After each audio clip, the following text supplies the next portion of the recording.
Hey, this is Joseph Lebrec with Advanced Animated Infographics with Flash Professional. So here is the infographic that we created and animated last time, and it's targeting Flash Player 14 right now. So in this video, what we're going to do is go through and convert this entire thing to HTML5 Canvas, and then we're also going to do some more stuff to make it more interactive using JavaScript. So the first thing we want to do is convert this finished infographic into a Canvas document, because right now we're using an ActionScript document to target Flash Player. So to do that, what we'll do is actually just select all of these layers down here. So we're just clicking on bottle.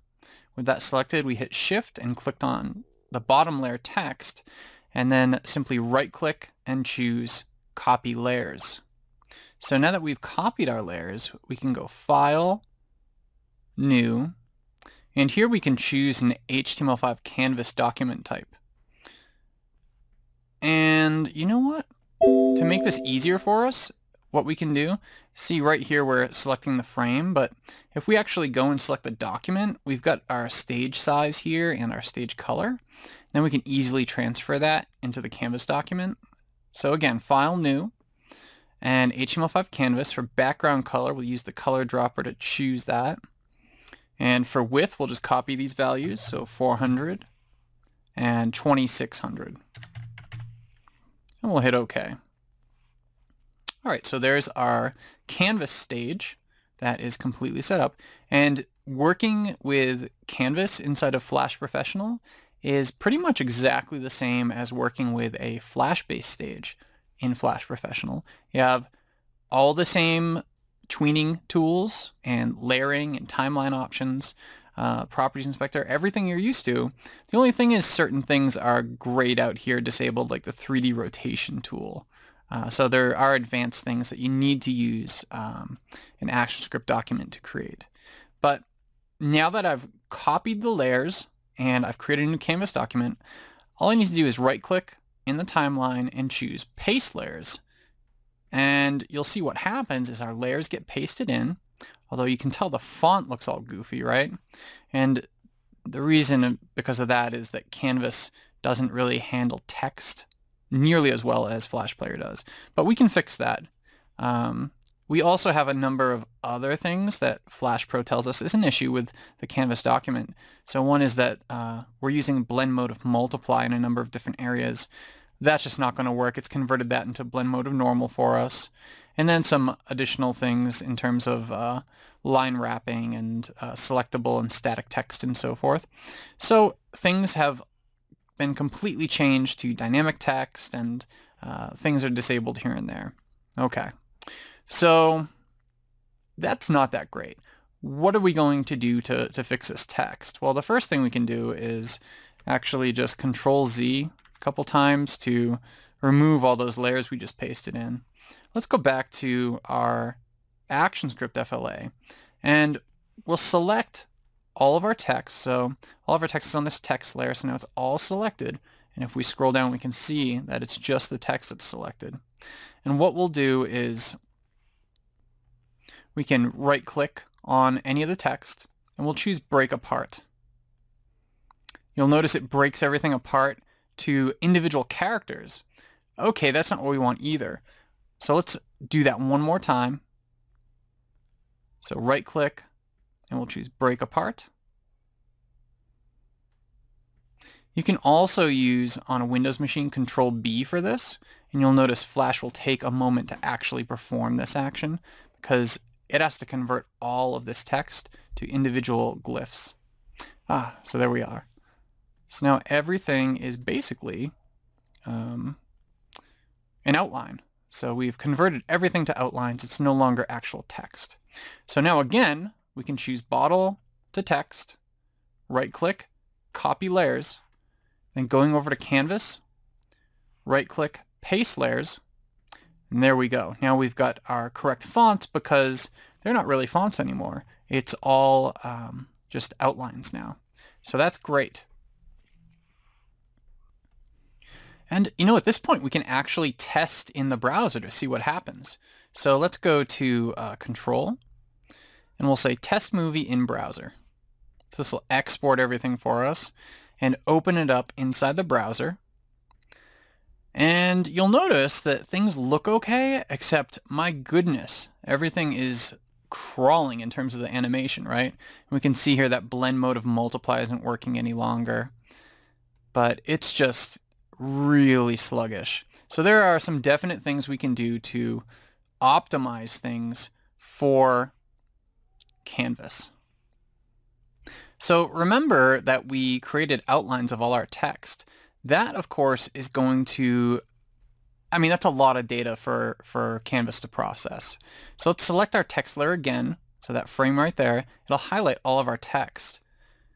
Let's make this a little easier for Canvas to deal with. We'll right-click on there and choose Convert to Bitmap. Okay, so now all of our text is one single bitmap image. That should be a lot easier for HTML5 Canvas to handle. So again, we will choose Control, Test Movie in Browser. All right, so that's a lot better. We can see the animation is much, much faster. Everything runs a lot more smoothly doing this. So perfect. So now we have our infographic as a Canvas document. It can run on iOS in a browser, no problem, and any desktop browser, right? But, an infographic, and we made ours like this too, is usually very, very tall. You have to scroll down to see the whole thing. And this is a small infographic we have here. But maybe we could improve this experience by making the area smaller, so making it much shorter, and then allowing the user to sort of click through each step. So to do that, we need to resize the stage and then add some motion and some interactivity to this. So the first thing we'll do is actually resize our stage. Instead of, as it is right now, 400 by 2600, we're going to resize to 400 by 540. And we can see what this looks like here, that it just fits, so that's pretty good. And what we can do next is actually take all of these layers that we currently have from bottle to text, and what we'll do is actually cut these layers. And then we have this layer 1 here, so I'm going to call this layer 1 infographic, and we're going to create a new movie clip symbol in here that is going to contain all of our layers. So the reason we do this is so that we can move all of them together and just handle everything like one big movie through code. So to do this, let's insert a new symbol, and here we'll just call this infographic. And it's going to be a movie clip symbol. So in terms of advanced options, we don't really care about that. That's more for ActionScript. So we'll hit OK. So there is our infographic movie clip symbol. There's of course nothing in it right now until we go in here and again paste layers. And there's all of our layers back inside our symbol. This layer 1, it always kind of creates this empty layer for the layer that's already there. So we can remove that, and we've got all of our stuff here just as it was on the main timeline, except that timeline is now embedded in a movie clip symbol that we can control from the main timeline. So going back out to scene 1 by clicking right here, you'll notice, oh, we don't actually have anything on there yet. That's because when we created that symbol, it actually put it in the library for us. So let's go over to our library panel, and here we can see our infographic symbol, and we can drag that out onto the stage right here. So you can see how we can handle the entire infographic very easily at this point, just by clicking and dragging around. What we want to do is click on the Properties panel here and just reset the X and Y position to 0 so that it's again lined up exactly like it was before. So that's pretty simple. We can even move that timeline down a bit since it's much more easily manageable now since we have everything inside of that movie clip symbol. All right, the next step is for interactivity. So for that, we're going to create a new layer, and we'll rename that to Actions. And it's simply convention to do that. We'll also lock that layer so we don't accidentally put anything in there.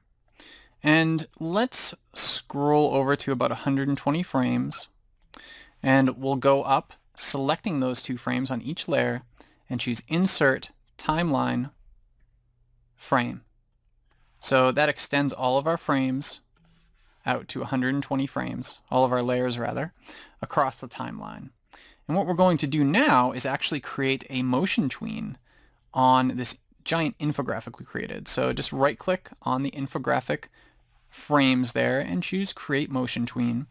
And here it's got our motion tween for us that extends across the entire document. Alright, so the next thing we're going to do is kind of step out to 20 frames for each of these. So initially we'll be on this first frame here, which is going to consist of our item right here, our first item. And this is step 1 right here at frame 1. Step 2 is going to be at frame 20, step 3 at frame 40, 5 at 60, etc. So what we'll do here is just create all of these different steps. So if I hold down Shift, I can actually go ahead and move everything along one axis or the other. So that's what I'm doing, and as I move these things at these different frames, you can see that it creates a new keyframe for me at each of these spots. And I'm just sort of trying my best to kind of keep things in line and just move things up in a very rough fashion, admittedly, but if we had more time, we could tweak this, of course, which if we were doing this for a client or for a project, that's definitely something we'd want to do. So there's 5, and then up at frame 100, we can move up our absent facts so that it fills the screen just like that. And that'll be the last bit for us. So pretty good. All right, now the next thing we need to do is actually create a number of keyframes to place our frame scripts. Frame scripts are just little pieces of action script, or in this case JavaScript, that you place along the timeline to do things like stop the timeline, play a certain point of the timeline, or react to some sort of event like a mouse event. And we want these to actually align with each of these keyframes. So going in here, we just need to insert timeline blank keyframe. And we can actually go in and just, every time we select these, hit F7 as a shortcut to actually do that. And I'll put 1 at the end here on 120 because we're going to have some little bit of code there too. And I can actually lock that if I want to.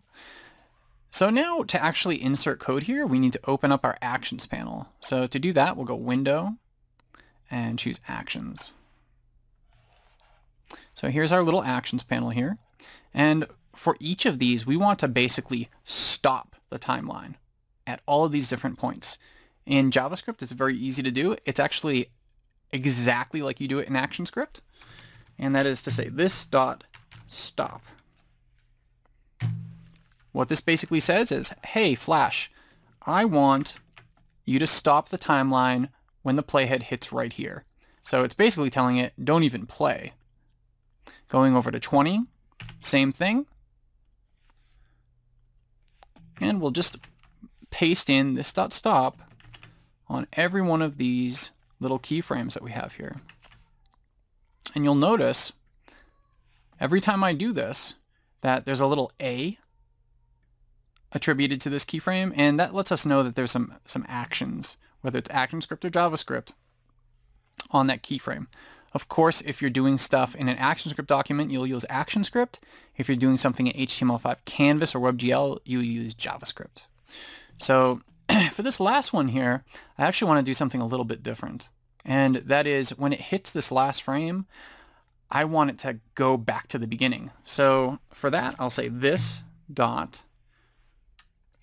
go to and stop. And you'll notice here that we get these little hints from Flash.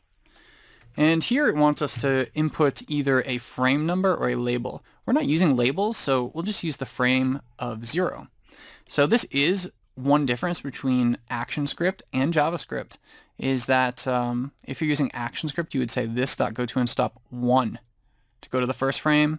In JavaScript, Canvas, or WebGL, it would be this.goToInStop0 for the first frame. Starts at 0. Okay, so now we have all of our basic stop and go actions across the timeline. So the next thing we want to do is to use the code snippets panel to actually have a mouse click event that's going to make the timeline play every time we click something, okay? And that thing that we're going to click is actually this entire infographic movie clip. We're going to make the whole thing clickable. So what you'll do is unlock that if you've locked it, select the movie clip symbol for our infographic, and let's give it a name here. So infographic MC, let's call it that. And with that selected, we'll go to Window and choose Code Snippets. Right under Actions panel is Code Snippets panel. And here you'll notice they're divided between ActionScript and HTML5 Canvas, which it might as well say JavaScript because that's what it is. So here we see timeline navigation. So here we go, stop at a frame, go to and play, go to and stop. We've kind of seen that already, and it's pretty easy. What we want is event handlers, and we want to do a mouse click event. All right, so we choose mouse click event, and then this little button up here that says add to current frame, we will click that, and it'll immediately add it to our actions layer inside of that frame that we have selected. And what it basically does is puts in a event handler for us with a method to respond to that handler and a bunch of explanatory comments. So we don't really need all the comments in here, so let's delete those actually. And you can see that all we need to do is sort of clean up our function, and there we go. So what do we want to have happen when somebody clicks on it? So it's saying this.infographic.mc, and remember, that's what we actually called the infographic movie clip symbol instance. We're going to add an event listener of type click, basically a mouse click. And here it's kind of created this weird name for this function for us. Let's call it something different. Let's say info clicked. So it says info click.bind this. So the function needs to be called whatever we put in here. So we'll rename that to info clicked. Okay, so here we're just going to invoke this dot play.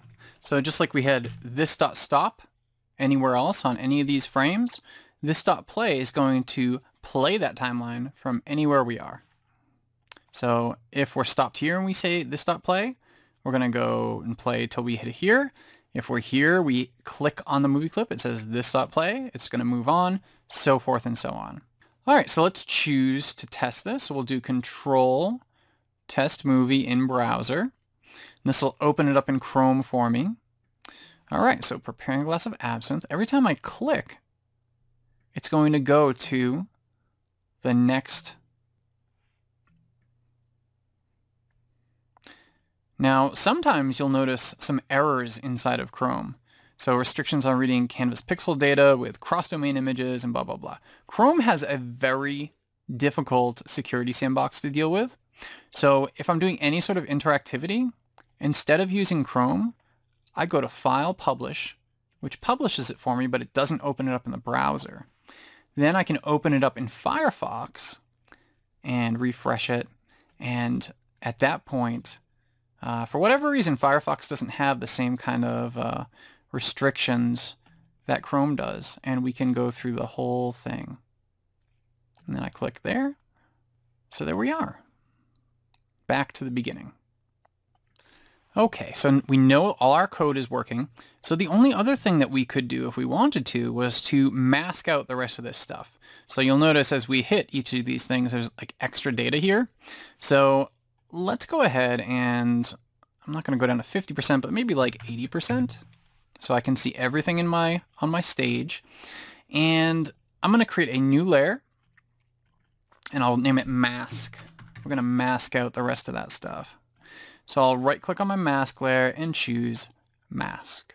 That automatically is going to bundle within my mask layer the infographic layer that was directly under it. And here I can unlock that layer and then simply draw out a mask. So I'm going to choose this nasty color here for my mask, and I don't actually want, well, it's okay. So now that I have that selected, I'm going to choose my rectangle tool. And let's just draw a big mask on top of that. If we want to test it, we just need to lock both of these layers and see what goes through the mask. Now, masks inside of Flash Professional, the object that is being used on the mask layer is kind of like the window to see everything underneath it. So let's actually go in and we'll create, by right-clicking, a shape tween here, because we're using not a movie clip symbol, but a simple shape to mask out our images. And that's just how masks work. And we'll step along here and just simply hit F6 or insert a new keyframe along each of these paths. So you can see here, insert, timeline, keyframe would do it for you. F6 does it as well, at least on Windows. So here we can see exactly what we have. We'll use the transform tool and we can see, oh, okay, so, you know, maybe we just need to mask out these portions down here, and then going over to the next one we hit F6 again, and that looks pretty good actually. Let's keep it like that, F6, and again most of these probably won't need that much adjustment. F6, and then here's our last one, and we want to expand that mask out again, right there. And we'll just hit F6 at the end here to keep that mask as it is, and lock it down. So going down to the beginning again, we can see how the mask works each time. So there's for that step, and on through all the different steps. So now again, if we hit File, Publish, open up Firefox and refresh, we can see that works great. And our mask is actually working fine as well. As we go through each step, the mask adjusts to show only the portions of the infographic that we actually want to show at any given time.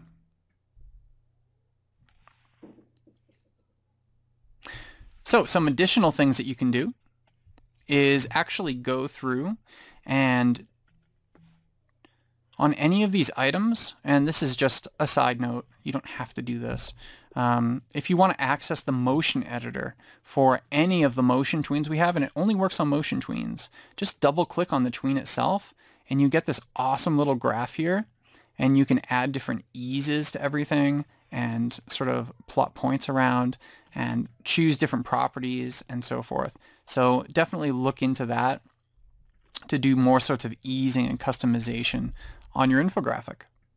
And basically at this point we have a HTML5 Canvas based interactive infographic that can be viewed on just about any device imaginable using Flash Professional CC.